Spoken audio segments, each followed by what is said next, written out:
California Senator Kamala Harris and Hawaii Representative Tulsi Gabbard got into it during the second night of the Democrat presidential debates, and it got vicious. Rush transcript. Gabbard: I want to bring the conversation back to the criminal justice system that is disproportionately affecting black and brown people. I'm concerned about this record of Senator Harris. She put over 1,500 people in jail for marijuana violations and laughed about it when she was asked if she ever smoked marijuana. She blocked evidence that would have freed an innocent man from death row. She kept people in prison beyond their sentences to use them as cheap labor for the state of California. https://caching.grabian.com/c/streams/0667/2k2tqwfwp56 now 0 dmrlfq/15671469/6673995.mp4 She fought to keep cash bail system in place that impacts poor people in the worst kind of way. Harris: as the elected Attorney General of California, I did the work of significantly reforming the criminal justice system of a state of 40 million people, which became a national model for the work that needs to be done. And I am proud of that work. And I am proud of making a decision to not just give fancy speeches or be in a legislative body and give speeches on the floor, but doing the work of being in the position to use the power that I had to reform a system that is badly in need of reform.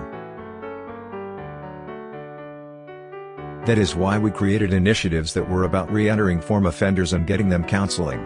That's why I'm an advocate for what we need to do to not only decriminalize but legalize marijuana. Gabbard: when you are in a position to make a difference and an impact in these people's lives, you did not, and worse yet in the case of those who are on death row, you blocked evidence from being revealed that would have freed them until you were forced to do so. There's no excuse for that, and the people who suffered under your reign as prosecutor, you owe them an apology. Harris: my entire career, I have been personally opposed to the death penalty, and that has never changed, and I dare anybody who's in a position to make that decision to face the people I have faced to say I will not seek the death penalty. That's my background, that is my work. I am proud of it.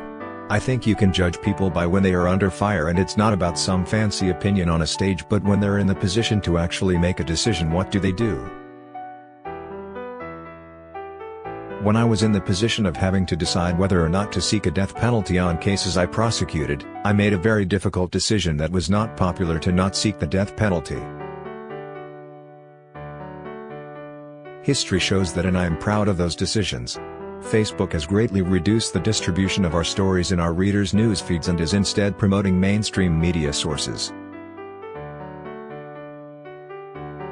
When you share to your friends, however, you greatly help distribute our content. Please take a moment and consider sharing this article with your friends and family.